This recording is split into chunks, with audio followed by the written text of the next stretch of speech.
जय नाज़रीन, हम पहुंच रहे हैं इल्म व अदब के शहर लखनऊ। लखनऊ इल्म व अदब का मरकज़, लखनऊ इल्म व अदब का गहवरा कहा जाता है। लखनऊ के लोग लखनवी तहजीब, लखनवी कल्चर के लिहाज से लखनऊ पूरी दुनिया में जाना और पहचाना जाता है। महका हुआ है हमसे गुलिस्तान लखनऊ, है जा हमारी लखनऊ, हम जाने लखनऊ।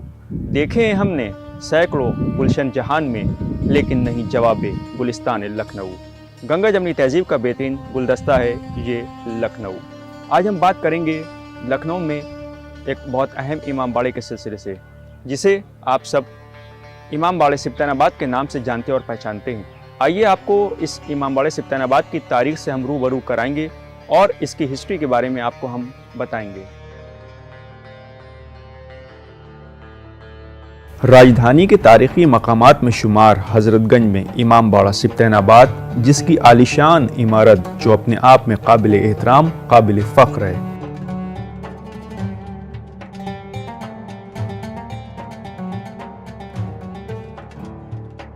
बादशाह अमजद अली शाह का मकबरा नवाबी दौर से लेकर अंग्रेजी हुकूमत, जंग आज़ादी और अपने गुमशुदा होते हुए वजूद को बरकरार रखने की सुनहरी कदीमी तारीख अपने दामन में खुद समेटे हुए है।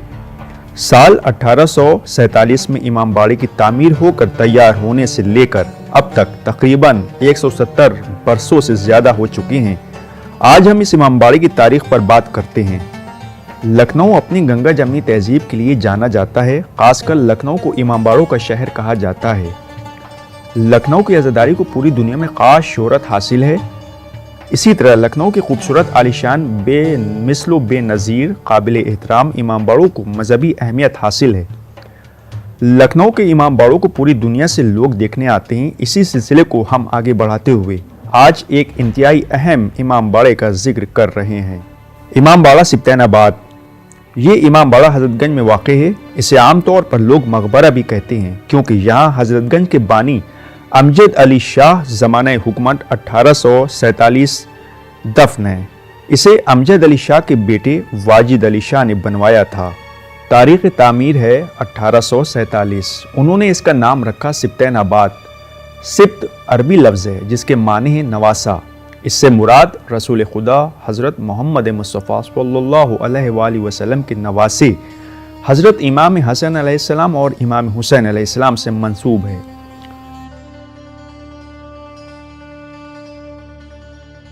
डॉक्टर सनोवर हैदर ने जनाब मोहम्मद हैदर एडवोकेट के साथ हमसे गुफ्तगू करके इमाम बाड़े के हालात और तारीख पर बात की।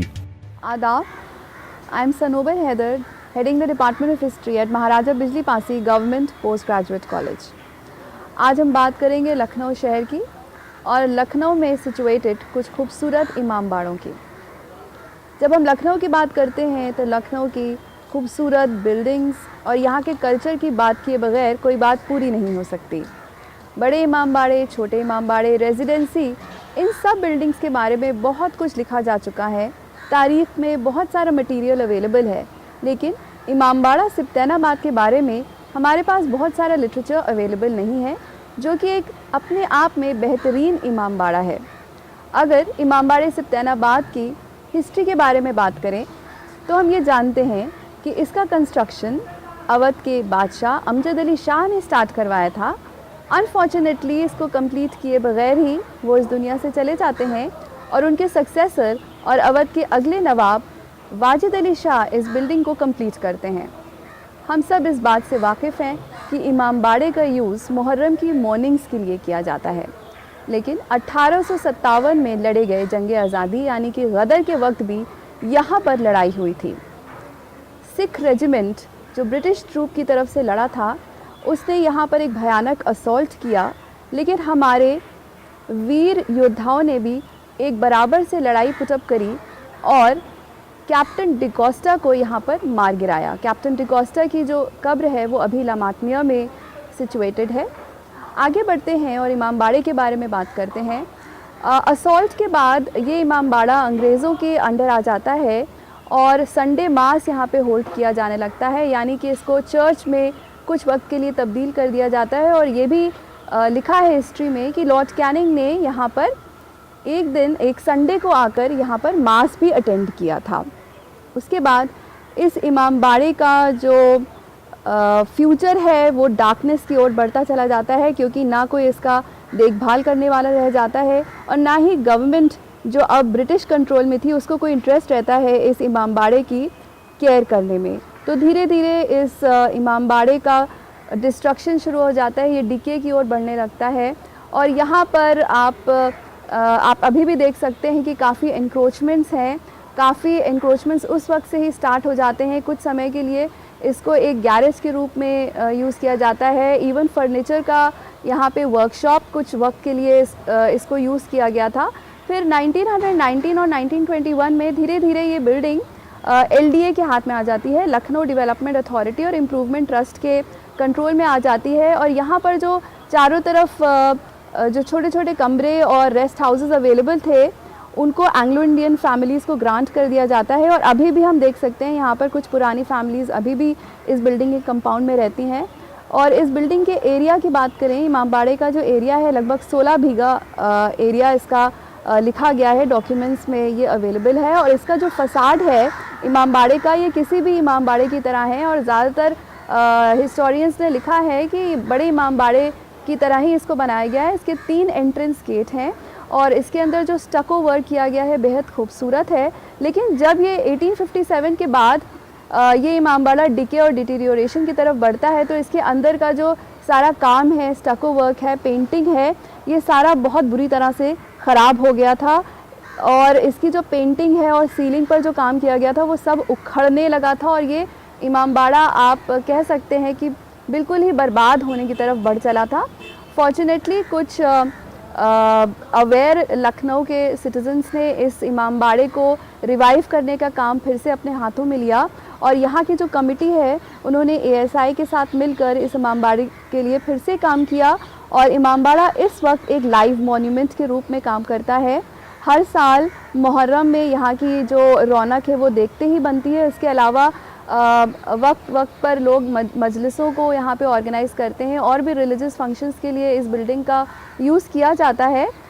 लेकिन फिर भी अभी बहुत कुछ करना बाकी है। इंक्रोचमेंट से इस बिल्डिंग को फ्री करना है और ऐसा हमें एक ज़रिया बनना है, हमें एक रास्ता निकालना है कि आइंदा से कोई भी हिस्टोरिकल बिल्डिंग जो हमारी विरासत है, जो हमारी हेरिटेज है, इस तरीके के फेज से ना गुजरे। So this Imambara is a very good example of the awareness of the citizens of this city. जैसे कि हमारे कॉन्स्टिट्यूशन में आर्टिकल 51 में हमारी फंडामेंटल ड्यूटीज़ बताई गई हैं, तो हमारी और हम सबकी ये ड्यूटी है कि हम अपने हेरिटेज और लेगेसी को प्रोटेक्ट करें और कोशिश करें जो भी बिल्डिंग्स, जो भी कल्चर और जो कुछ भी हमें एक हेरिटेज और विरासत के रूप में मिला है उसको प्रोटेक्ट करें, प्रिजर्व करें, ताकि फ्यूचर जनरेशन्स भी उसे एंजॉय करें और उसे याद रखें। Thank you so much. अस्सलाम वालेकुम ख़वातीन व हज़रात। अगर हम इस इमामबाड़े की तारीख़ के बारे में बात करें तो इस इमामबाड़े का कंस्ट्रक्शन बादशाह अमजद अली शाह ने अपनी ज़िंदगी में ही करवाना शुरू कर दिया था। और इसका कंस्ट्रक्शन चल ही रहा था कि बादशाह अमजद अली शाह की वफ़ात हो गई।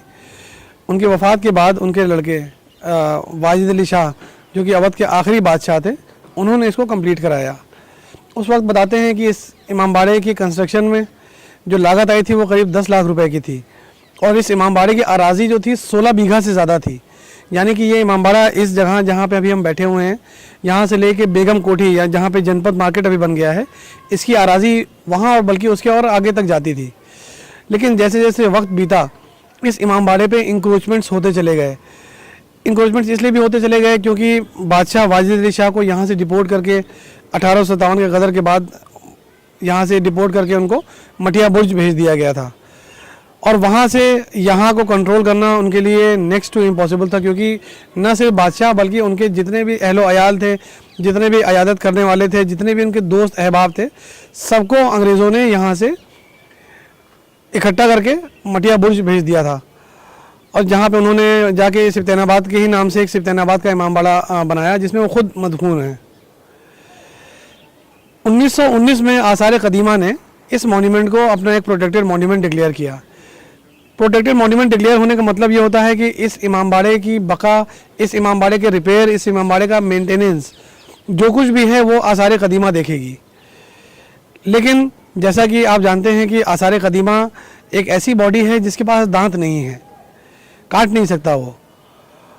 तो आसार कदीमा के जैसे और भी मॉन्यूमेंट्स हैं जिन पे इंक्रोचमेंट्स चल रहे थे, इस पे भी इंक्रोचमेंट्स का एक दौर आया कि पूरा पूरा इमाम बाड़ा इंक्रोच हो गया।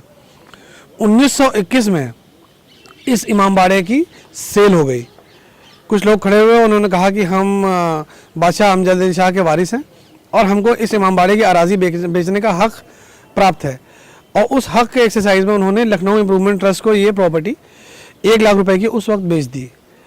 एक जो उस सेल का जो अहम हिस्सा था वो ये था कि इमामबाड़ा प्रॉपर और मॉस्क इस सेल से बच गई। इमामबाड़ा प्रॉपर का जो मतलब समझा लखनऊ इम्प्रूवमेंट ट्रस्ट ने, जो बाद में लखनऊ डेवलपमेंट अथॉरिटी के रूप में आज की तारीख में जाना जाता है, उन्होंने कहा इमामबाड़ा प्रॉपर का मतलब वो जगह जहाँ पे हम बैठे हैं। जबकि अगर लखनऊ के आर्किटेक्चर के बारे में कोई ज़रा सा भी जानता है तो वही जानता है कि इमामबाड़ा का प्रॉपर का मतलब हुआ ये इमामबाड़ा जहाँ हम बैठे हैं, सामने का गेट और साइड की सहनचियाँ, ये सब इमामबाड़ा प्रॉपर का एक पार्ट थी। बहरहाल दिन गुजरते गए, इमामबाड़े पे इंक्रोचमेंट्स होते गए, यहाँ तक कि गवर्नमेंट ऑफ इंडिया की सेंसस ऑफिस ने, सेंसस डिपार्टमेंट ने इसमें अपना एक ऑफिस बना लिया और दाहिने और बाएं फ्लैंक में इसमें फर्नीचर गोदाम चलने लगे। जहाँ हम बैठे हैं यहाँ पे लोगों ने अपनी झोपड़ियाँ बना ली, सामने के मैदान में मोटर गैराजेस चलने लगे और ये सिचुएशन चलती गई। जबकि 2005 में मौलाना कल्बे जवाद साहब ने इसके लिए एक तहरीक चलाई और उस तहरीक में उनका साथ दिया अली यसार रिजवी साहब ने, मरहूम। उनके बहुत खिदमात हैं इस इमामबाड़े के लिए। उनके भाई जुल्किफ्ल रिजवी साहब और हुसैन अफसर साहब और एक तमाम लखनऊ के मशहूर और मारूफ लोगों ने इसमें अपने अपने लेवल से इसकी किसी न किसी तरीके से इसके लिए लड़ाई लड़ी। अगर हम बात करेंगे कुछ लोगों को नेम करने की, तो हम उन लोगों के नाम, हम सबके नाम ले ही नहीं सकते, क्योंकि एक हज़ारों लोग थे इस तहरीक के साथ जो जुड़े हुए थे, चाहे वो मौलाना हो, चाहे वो शहर के और लोग हों, चाहे वो मीडिया हो, सब लोगों ने इसमें बढ़ चढ़ कर हिस्सा लिया। लेकिन इसका जो सबसे बड़ी तहरीक चलाई थी वो कल्बे जवाद साहब ने चलाई थी। उसके बाद फिर 2005 में ये इमामबाड़ा आज़ाद हुआ इंक्रोचमेंट से और कम्युनिटी को वापस दिलाया गया और शिया वक्फ बोर्ड में एज अ वक्फ दर्ज हो गया ये। उसके बाद 2008 में शरफ रिजवी साहब के सिफारिश पर एक यहाँ पे एक कमेटी बनाई गई, जिसमें हमको और साथ में हमारे इम्तियाज़ भाई को इसका जॉइंट मुतवल्ली बनाया गया। तो उस वक्त से इसमें आज़ादारी वगैरह जो पहले से कम स्केल पे चलती थी, उसको बड़े स्केल पे कराना शुरू किया और थैंक्स टू इम्तियाज़ भाई। इम्तियाज़ भाई एक ऐसे आदमी हैं जो कम्युनिटी से जुड़े रहते हैं, जिनकी बड़ी खिदमात है इस इमामबाड़े के लिए। इस इमामबाड़े को ब्यूटीफाई करने का पूरा काम, अंदर अलम पट के आपने देखे होंगे, सब उन्होंने ला के यहाँ पे लगाए। तो हम लोगों ने आपस में अपना काम बांटा। उन्होंने कहा कि जो इसके भी मजहबी जो फ़राइज़ हैं इस इमामबाड़े के, वो इम्तियाज़ भाई देखेंगे और जो इसके लीगल पहलू हैं वो हम देखेंगे, क्योंकि हम एक एडवोकेट हैं और लॉयर हैं। तो हम लोगों ने आपस में अपने काम बांटे और ये एक तहरीक के रूप में ये चलता गया। अंजुमन आज़ादार हुसैनी यहाँ पे एक ऐसी अंजुमन थी जो लगातार यहाँ पे अपने काम करती रही और शब जुमा यहाँ पे अंजुमनें आती थी। शब जुमा भी यहाँ पे अलम होता था, आज भी होता है वो, और ये तहरीक चलती रही। 2008 में जब हमने इस इमामबाड़े को टेक ओवर किया एज अ जॉइंट मुतवल्ली, उस वक्त इस इमामबाड़े के पास ना तो कोई कागज़ थे, ना कोई कॉरेस्पॉन्डेंस थी, ना इसके लीगल टाइटल क्लियर था। तब हमने एक तहरीक अपने खुद की चलाई। हमने तमाम पब्लिक डिपार्टमेंट्स में RTI का यूज़ किया। राइट टू इंफॉर्मेशन एक्ट जो था वो गेम चेंजर था इस इमामबाड़े के बारे में। आसार कदीमा से हमने इन्फॉर्मेशन गैदर करी, लखनऊ डेवलपमेंट अथॉरिटी से इसके बारे में इन्फॉर्मेशन गैदर करी। इसके अलावा पब्लिक वर्क्स डिपार्टमेंट, लखनऊ नगर निगम और पुलिस और तमाम और पब्लिक डिपार्टमेंट्स के साथ में हमने कोलैबोरेट करके इसकी इमामबाड़े की इन्फॉर्मेशन जब गैदर करी, तब हमको पता चला कि आसार कदीमा जो है ईयर ऑन ईयर इसके ऊपर कुछ पैसे इन्वेस्ट कर रहा है। लेकिन वो पैसे जो होते थे वो पीस मील में इन्वेस्ट होते थे, यानी कि अगर कहीं कुछ थोड़ा सा टूट गया तो उसको ठीक कर दिया। जबकि इस इमामबाड़े को एक मैनेजमेंट प्लान के तहत मेंटेन किया जाना था। न सिर्फ इमामबाड़े का सेंक्टम सेंक्टोरम, बल्कि सामने का गेट और सड़क वाला गेट जो अभी फ़िलहाल टूट गया है। 2008 से लेके 2013 के बीच हमने इस इमामबाड़े पे काफ़ी रिसर्च किया, काफ़ी कागज़ इकट्ठा किए। इन्फॉर्मेशन नहीं मिलती थी, कई बार हम डिस्करेज भी होते थे। डेवलपमेंट अथॉरिटी में जाते थे, वो कहते थे कि इसकी फाइल बहुत बोसीदा है, हम आपको नहीं दिखा सकते। आसार कदीमा कहता था कि इसके कागज़ इतने ज़्यादा हैं कि हम आपको दे नहीं सकते, आप बताइए, आके फ़ाइल में से मुआयना करके बताइए कि आपको कौन से कागज़ चाहिए। तो अपनी वकालत करना, अपने घर को देखना, साथ ही साथ ये मजहबी फरीज़ा को अंजाम देना, ये अपने आप में एक बहुत बड़ा एक टफ टास्क था। उसके बाद हम लोगों ने अपने आप को शेड्यूल किया कि किस तरह से हम इसके कागज़ इकट्ठा करेंगे। 2013 में आके हमने एक PIL करी हाई कोर्ट में। PIL जो थी वो न सिर्फ इस इमामबाड़े के लिए बल्कि लखनऊ की उन तमाम तारीख़ी इमारतों के बारे में थी जो कहीं ना कहीं मखदूश थी या आसार कदीमा जहाँ पे काम नहीं कर पा रहा था, जिन इमारतों पे इंक्रोचमेंट्स थे, जिन इमारतों पे घास उगाई थी, पेड़ निकल रहे थे और जिन इमारतों का कोई पुरसाने हाल नहीं था, ऐसी तमाम इमारतों को हमने RTI के ज़रिए उनके बारे में इंफॉर्मेशन गैदर करके हाई कोर्ट में पब्लिक इंटरेस्ट लिटिगेशन फाइल करी, जिसको हाई कोर्ट ने बहुत अप्रिशिएट किया और उसमें हाई कोर्ट ने एक हाई लेवल कमेटी बनाई। उस हाई लेवल कमेटी में लखनऊ के SSP, लखनऊ के district magistrate, additional district magistrate west, Hussainabad trust, public works department, traffic department और तमाम वो लोग जो इस इमामबाड़े से रिलेटेड हो सकते थे, उनकी एक कमेटी बनाई और कहा कि ये कमेटी जो है इस इमामबाड़े और तमाम लखनऊ के और तारीख़ी इमारतों का दौरा करेगी, इंक्रोचमेंट्स को आइडेंटिफाई करेगी और धीरे धीरे उन इंक्रोचमेंट्स को ख़त्म कराएगी। वो इस इमामबाड़े के लिए गेम चेंजर था। ये इमामबाड़ा आज जिस फॉर्म में खड़ा है, हमको देख के मतलब इतनी ज़्यादा खुशी होती है कि हम यहाँ पे आते थे तो सीढ़ियाँ हम नहीं चढ़ पाते थे, और आज यहाँ पे ना सिर्फ मजहबी सारे काम हो रहे हैं बल्कि ये एक टूरिस्ट हब के रूप में भी एक डेवलप हुआ है, जिसमें तमाम बाहर के टूरिस्ट आते हैं जो देखना चाहते हैं कि वाजिद अली शाह के वालिद का मकबरा किस तरह से है। हज़रतगंज के बीचों बीच में किसी को अंदाज़ा भी नहीं होगा इतनी बड़ी एक इमलाक है कहीं पे। और अमजद अली शाह की अगर हम बात करें तो अमजद अली शाह को उनके पायस नेचर, उनके मजहबी इंसान होने की वजह से उनको हज़रत कहा जाता था। तो ये जो हज़रतगंज है ये उनके नाम पे बना है, ना कि बेगम हज़रत महल के नाम पे, जैसा कि लोग जनरली समझते हैं। दूसरी इस इमामबाड़े की स्पेशलिटी ये है कि ये बड़े इमामबाड़े का छोटा फॉर्म है, इसलिए इसको छोटा इमामबाड़ा कहते हैं। ये कम लोगों को पता है। और जो हुसैनाबाद में जो छोटा इमामबाड़ा है वो इनफैक्ट हुसैनाबाद इमामबाड़ा है, तो वो बड़ा इमामबाड़ा, ये छोटा इमामबाड़ा है। इसका आर्किटेक्चरल स्टाइल हूबहू बड़े इमामबाड़े से ही मिलता जुलता है। आज की डेट में यहाँ पे मातम होते हैं, मजलिसें होती हैं, यहाँ पूरा एक अशरा कायम किया हमने। अशरा होता है जिसमें हज़ारों लोग आके मुहर्रम भर हज़ारों लोग आते हैं और अपने मजहबी फ़राइज़ पूरे करते हैं। देखिए, जैसे ये इमामबाड़ा है, इस तरह के तमाम ऐसे इमामबाड़े हैं पूरे यूपी में स्कैटर्ड ऑल अराउंड, जिनकी बदहाल हैं। जैसे हमने इस इमामबाड़े को टेकअप किया। देखिए, स्ट्रॉन्ग विल की ज़रूरत है और आपको ऑनेस्ट होना पड़ेगा। अगर आपके अंदर विल पावर है, आप ऑनेस्ट हैं, आपके अंदर कमिटमेंट है, तो आप टर्न अराउंड कर सकते हैं किसी भी ऐसे मॉन्यूमेंट को। और अगला मॉन्यूमेंट अगर आप देखें, पूरे यूपी में इस तरह के मॉन्यूमेंट हैं। अगर खैराबाद के हम पास में खैराबाद चले जाएं, वहाँ मक्का जमादार का एक इमामबाड़ा है जो इसी इमामबाड़े से मिलता जुलता है, और जिस पोजीशन में हमने इसको रेस्क्यू किया था, लगभग ऐसे ही पोजीशन उस इमामबाड़े की भी है। इसके अलावा लखनऊ में और तमाम इमामबाड़े हैं जो कि आसार कदीमा में नहीं आते हैं। तो सबसे पहले कोशिश तो ये की जाए कि आसार कदीमा के पास एक राइट है, सेक्शन 4 है उनके एक्ट में, जो ये कहता है कि अगर कोई भी एक सांस्कृतिक या ऐतिहासिक विरासत है जिसका कोई ऐतिहासिक महत्व है, वो बताते हुए हम उसके प्रोटेक्शन की बात कर सकते हैं।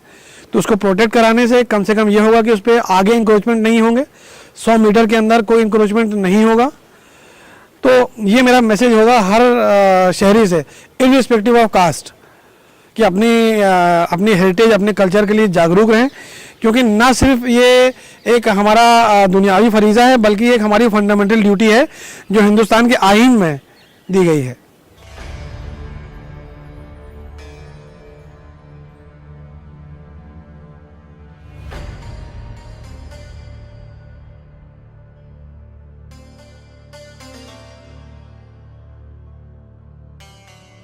बादशाह अमजद अली शाह का ये मकबरा, जो अपने नवाबी दौर और अंग्रेज़ी हुकूमत और जंग आज़ादी के बहुत सारे मनाजिर की मंजरकशी करता हुआ नज़र आ रहा है। इस वक्त हम इमामबाड़े सुल्तानाबाद में मौजूद हैं।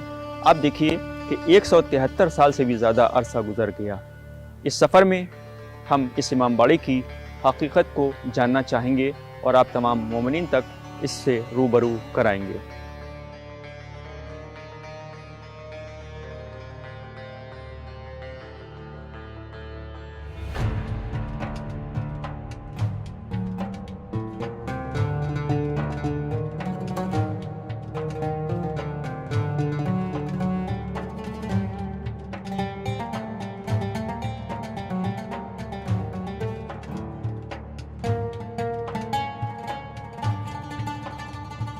ये ज़माने शाही की लखनऊ में आखिरी यादगार है।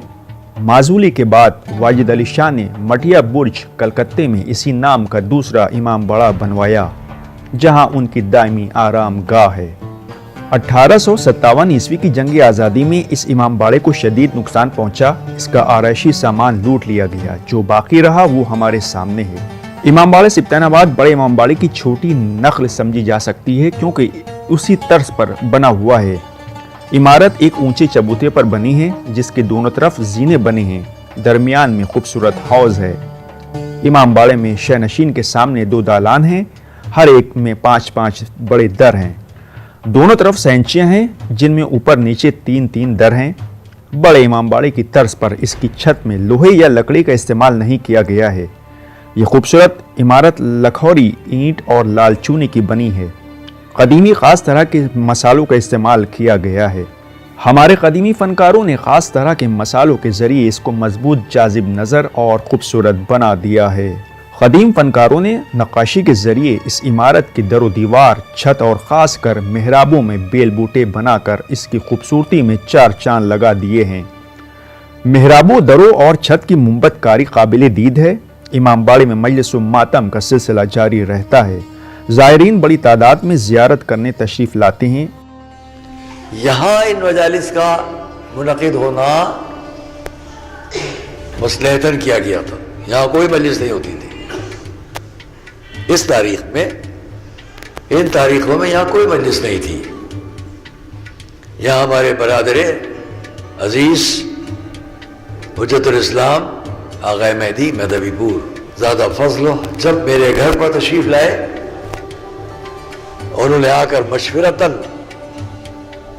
काफ़ी मुद्दत की पहले जिनका वो तशरीफ़ लाए। उन्होंने चाहा कि हम इन मजालिस का इनेकाद करें।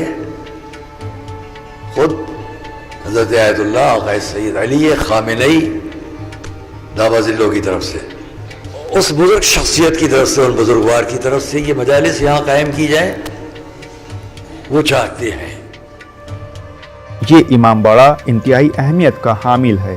ये इमाम बाड़ा महकमे आसार कदीमा व शिया सेंटर वक्फ बोर्ड के ज़ेर निगरानी में है।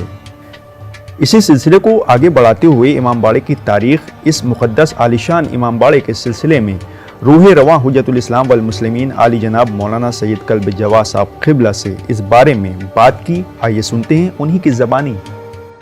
औज़ु बिल्लाहि मिनश शैतानिर रजीम, बिस्मिल्लाहिर्रहमानिर्रहीम।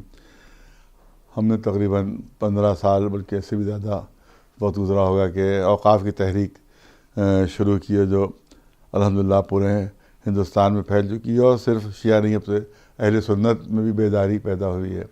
और वो लोग भी अब वफ़ की बात करने लगे हैं जो बिल्कुल ही गफलत में थे वो, लेकिन अब अल्हम्दुलिल्लाह उनकी तरफ से भी आवाज़ उठने लगी है। बहुत बड़ी बड़ी इमारतों पर और ज़मीनों पर नाजायज़ कब्ज़े रहे हैं, और अब भी कुछ मकामात पर अब भी हैं। तो हमने वो तहरीक शुरू की, तो उसमें कई मकामात आज़ाद हुए, जिसमें हम तो समझते हैं बहुत बड़ी कामयाबी हमारी वफ़ की तहरीक की इमाम बाड़े सिप्तानाबाद की आज़ादी है।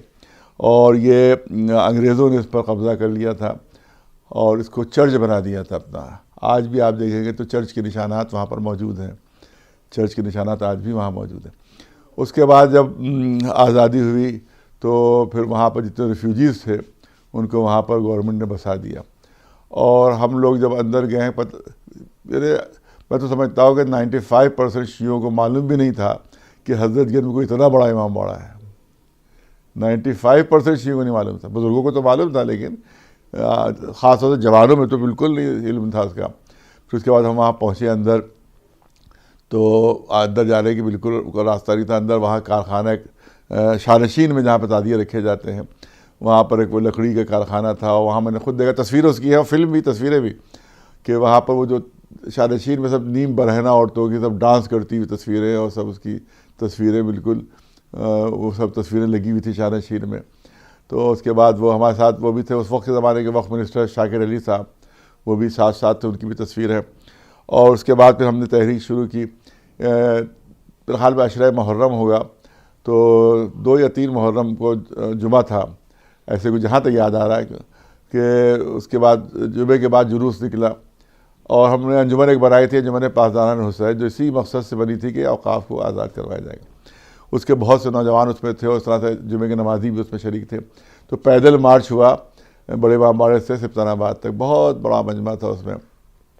और हमने वहाँ ऐलान किया कि अगर ये आज़ाद नहीं किया गया और खाली नहीं करवाया गया तो 6 मुहर्रम से फरमाब की मजलिसें यहीं होंगी, सिप्तानाबाद में होंगी।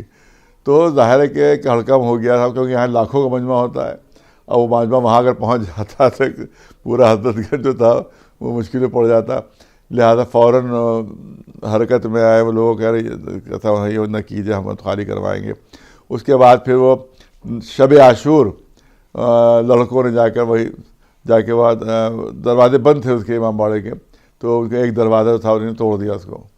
और उसके बाद हम गए वहाँ पर और फिर 70 साल बाद वहाँ मजलिस हुई जो मैंने पढ़ी वहाँ जाके। इमामबाड़े में 70 साल बाद मजलिस हुई थी जो मैंने वहाँ पढ़ी। और वहाँ पर फ़र्श जो था बिल्कुल खुदा हुआ था, गढ़े थे वहाँ पर, और बैठने की जगह वहाँ पर बैठना मुश्किल हो रहा था। लेकिन वहाँ उसी हालत में फिर मजलिस हुई। और उसके बाद अल्लाह का शुक्र है कि फिर हमारे एजुकेशन की वजह से वो हुकूमत मजबूर हो गई कि उसको खाली करो। बहुत बड़ा एक बदमाश ग्रुप था वो। हमारे इत्तेफाक से लड़ाइयाँ जितनी भी हुई सब बड़े बड़े बदमाशों माफियात से हुई है, जहाँ भी हुई लड़ाई, क्योंकि माफियात कब्जे किए हुए थे और शियों के मदद से वो किए हुए थे। तो वहाँ भी एक बहुत बड़ा कोई माफिया पूरा था, उसकी बहुत बड़ा गैंग था, उसका भी कब्जा था, वो उसी में सब किराया वराया वसूलता था। तो किसी की हिम्मत नहीं थी वहाँ कि वहाँ कदम भी रख सके। वहाँ जो मुतवली बनाए गए थे वो हमने जो मजलिस पढ़ी तो मुतवली भी नहीं थे वहाँ पर, आए नहीं डर के हमारे कि भाई कहीं गड़बड़ ना हो जाए, कोई फसाद ना हो जाए, गोलियाँ ना चल जाए कहीं। लेकिन अल्लाह का शुक्र है कि नौजवानों ने भी भरपूर साथ दिया और उसके बाद वो तहरीक कामयाब हुई अल्हम्दुलिल्लाह। और उसके बाद वो वहाँ पर कब्ज़ा हो गया। उसके बाद देखा आपने फिर आर्कियोलॉजी वालों ने उस पर ताबीर उसकी कुछ की, मरम्मत की और रंग किया। तो आपने देखी कितने हसीन नक्श नगार उसमें निकले हैं। मैं तो समझता हूँ 8वीं इमामबाड़ा के बाद सबसे बड़ा इमामबाड़ा लखनऊ का जो है वो सिप्तानाबाद का इमामबाड़ा है, जो अमजद अली शाह ने बनवाया था। या अमजद अली शाह का मकबरे के नाम से पहले मशहूर था, फिर इमामबाड़ा वो हो गया सिप्तानाबाद। ये मेरे हाल में वाजिद अली शाह ने ही बनवाया था, अमजद अली शाह की याद में। हाँ, इतना बड़ा। और यही सिप्तानाबाद के नाम से वहाँ भी है, कलकत्ते में भी है, कोई बहुत बड़ा इमामबाड़ा वहाँ पर है।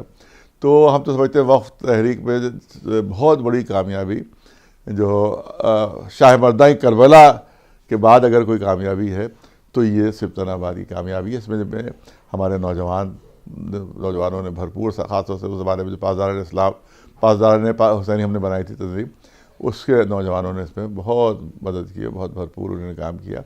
और उसके बाद इतना बड़ा इमामबाड़ा आज माशाल्लाह हमारे पास है, उसमें वहाँ मजलिसें हो रही हैं, मातम हो रहे हैं, शबेदारियाँ, अशरा होता है वहाँ पर, और अशरे में बड़े बड़े उलमा वहाँ पर पढ़ते हैं। तो अल्लाह का शुक्र है कि कामयाबी हमें इस तरह से मिली है और हर कोशिश है। उसके बाद भी शाह मर्दा में इतनी बड़ी कामयाबी मिली कि जो किसी के तसव्वुर में नहीं था कि इतनी बड़ी कामयाबी मिल जाएगी। बड़े बड़े कांग्रेसी लीडर जो थे वो उस पर कब्जे जमाए हुए थे, उस पर शेयर होल्डर थे वहाँ के, वहाँ जो नर्सरी वाला थे इसमें, उन सब से छीनी गई। उसके बाद ये सज्जादिया जो है सज्जादिया की जो ज़मीन है तकरीबन 20 बीघे ज़मीन, बताइए हार्ट ऑफ द सिटी में 20 बीघे ज़मीन, वो भी एक बहुत बड़े गैंग का सरदार था, उसके कब्ज़े में थी। वो आज भी है, मौजूद है। वो 40-50 कत्ल के मुकदमे उस पर चल रहे हैं। किसी की जुर्रत नहीं थी कि वहाँ पैर भी रख सके, वहाँ पर कदम भी रख सके। लेकिन अल्लाह का शुक्र है कि वो भी खाली हुई। इस तरह से ये जो है सल्तनत मंजिल का एक वक्फ है, इसके बारे में बड़े धोखे दिए जा रहे हैं और जो बहुत ख़ानदानी जो झूठे हैं वो उसमें बहुत ज़्यादा झूठ फैला रहे हैं उसमें कि वो वहाँ ये था कि वक्फ बोर्ड ने उस ज़माने में था, पता नहीं कौन राजा था, क्या नाम था उसका वक्फ मिनिस्टर था, उसने वो बेच दिया था उसने। और वहाँ जो थे वक्फ बोर्ड वालों ने उन्होंने भी बेच डाला था। वो उस पर हमने पूरा हजरतगंज जाम किया। वहाँ पर हजरतगंज जाम किया। उसके बाद हमने कहा जब तक के एग्रीमेंट वापस नहीं होगा उस वक्त तक हम यहाँ से हटेंगे नहीं। उसके बाद अल्लाह का शुक्र है वहाँ पर वो एग्रीमेंट बदला गया। ये जो पब्लिक को धोखा देते हैं साहब कि वहाँ ये हुआ वो एग्रीमेंट चेंज हुआ। हमारे पास उसकी मौजूद है कि उसको इस पर मौका नहीं मिला कि हम उसको ढूंढ। वो एग्रीमेंट बाकायदा बिल्डर से एग्रीमेंट है कि कोई दुकान बेची नहीं जाएगी, बल्कि वक्फ के कानून के लिहाज से वो या तो लीज पर होगी तो वक्फ का कानून या किराए पर होगी वो।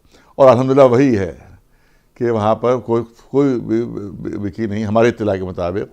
अब अंदर अंदर कोई बेईमानी हो गई वो हम नहीं जानते, लेकिन ज़ाहिरी तौर पर तो अब वो कहा साहब वहाँ नज़र दे दी। वहाँ एक साहब ने कहा था आके नज़र दे दी 22 रजब की। तो 22 रजब की नज़र देने हम गए, उन्होंने किराए पर दुकान ली और कह रहे साहब 22 रजब की नज़र दे दी। पता नहीं बादला के जाके शराब पी ली भरने का, पता नहीं जुआ खेल लिया क्या किया, इस तरह से कहा जाता है। अरे साहब 22 की नज़र दे दी वहाँ जाके।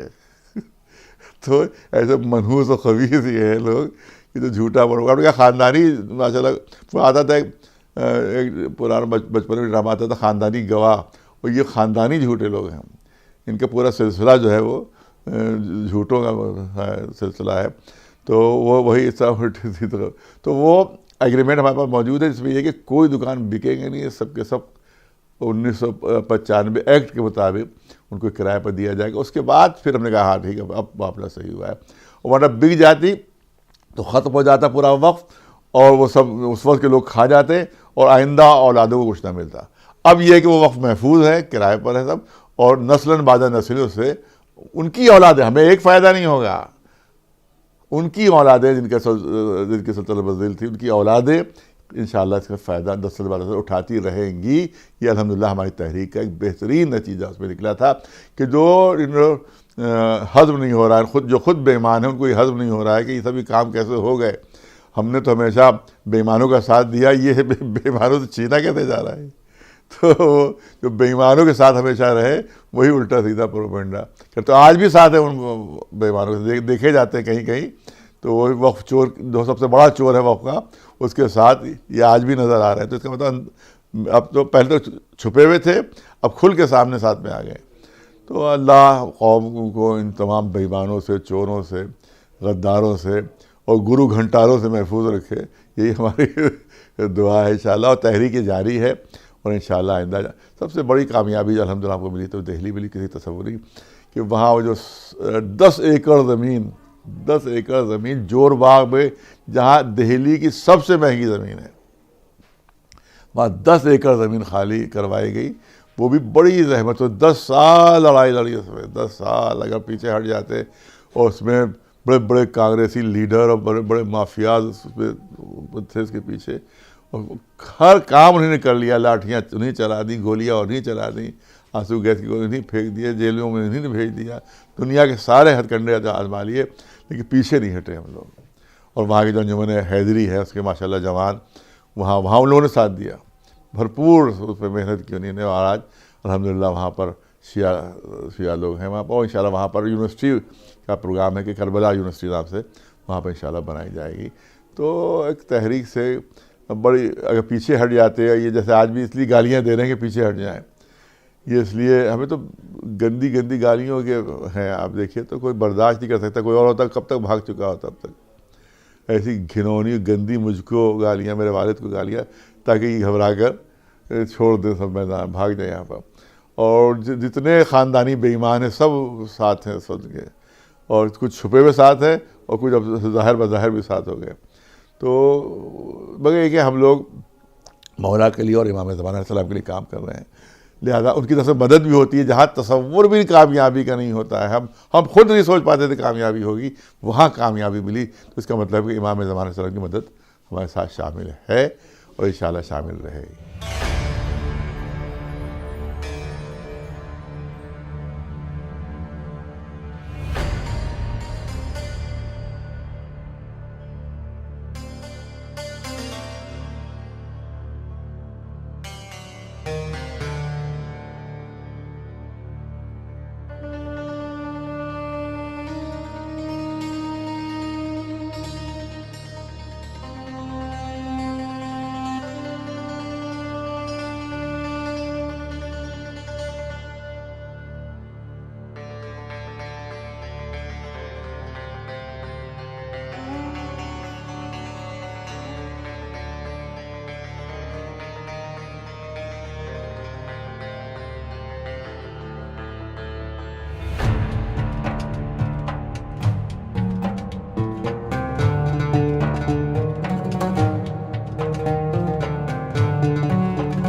ये वो शहर है, शहर निगारा कहें जिसे, गुलदस्ता-ए खिरा में बहारा कहें जिसे। ऐ शहर लखनऊ तुझे मेरा सलाम है, तेरा ही नाम दूसरा जन्नत का नाम है। जी हाँ व्यूअर्स, तो अभी आप समाअत फरमा रहे थे इमामबाड़े से तैनाबाद के सिलसिले से हम ये प्रोग्राम आप तमाम नाजरीन तक लेकर आए, जिसमें आपने 173 साल से भी ज़्यादा वक्त गुजर चुका है इस इमामबाड़े से तैनाबाद को। इस दौरान बहुत सारे उतार चढ़ाव देखने को मिले, यहाँ पर कुछ नाजायज़ कब्ज़े भी हुए और खुसूसी तौर पर वो सब इस वक्त हुज्जतुल इस्लाम वल मुस्लिमीन आली जनाब मौलाना सैयद कल्बी जवाद साक़िब नक़वी और हमारे सीनियर वकील आली जनाब मोहम्मद हैदर साहब और शहर लखनऊ की तमाम अंजुमन हाय मातमी और जिस तरह अहले लखनऊ के लोगों ने बढ़ चढ़ कर इस इमामबाड़े में हिस्सा लिया और यहाँ पर अपनी कोशिशों से इस इमामबाड़े को नाजायज़ कब्ज़ों से आज़ाद कराया। आज भी अल्हम्दुलिल्लाह इस इमामबाड़े में उसी शान शौकत के साथ, बड़ी अक़ीदत के साथ प्रोग्राम मुनक़िद होते हैं। अब अपने मेज़बान सैयद रिज़वान नक़वी और हमारी हुसैनी चैनल की पूरी टीम को दिए इजाज़त, इस उम्मीद के साथ कि आपके सामने एक बार फिर हमारी मुलाकात होगी एक नए प्रोग्राम में। आप देखते रहिए हुसैनी चैनल। खुदा हाफ़िज़।